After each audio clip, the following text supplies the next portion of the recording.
በስመ አብ ወወልድ ወመንፈስ ቅዱስ አሐዱ አምላክ አሜን። ውድ የአቤጌቱ ቤተሰቦች እንደምን ቆያችሁ?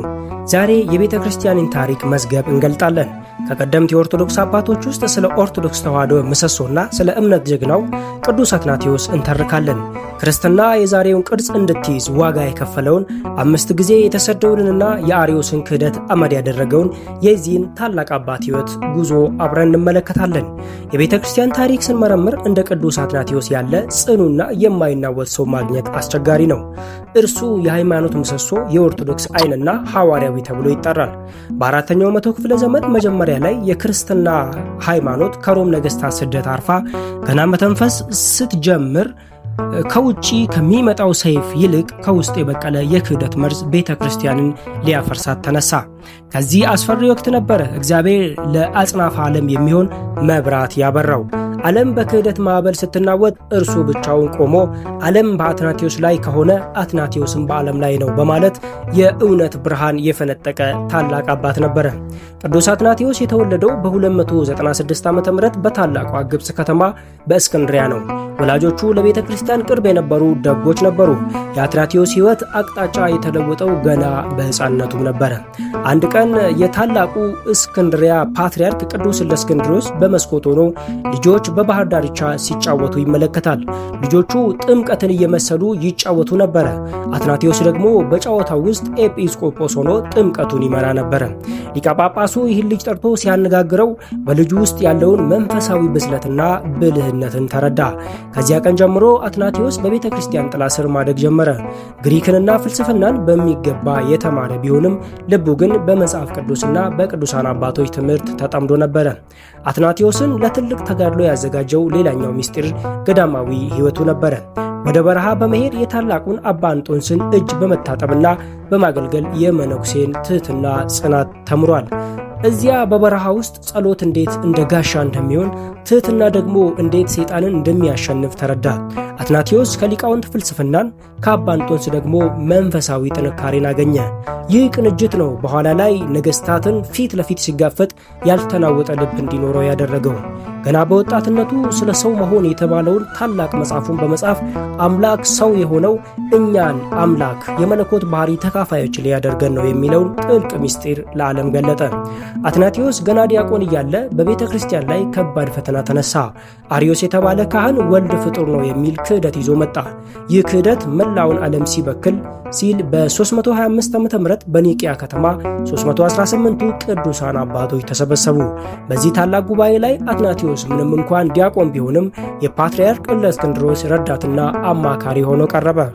አርዮስ በዘመኑ በንግግር ችሎታውና በዜማው የታወቀ ቢሆንም አትናቴዎስ ግን በመጽሐፍ ቅዱስ ማስረጃዎች አርዮስን በጉባኤ ፊት አሳፈረው። ወልድ ከአብ ጋር በመለኮቱ አንድ ካልሆነ የሰው ልጅ መቼም ቢሆን ከኃጢአት ሊነጻ አይችልም የሚለውን የመዳን አስተምሮ አጸና።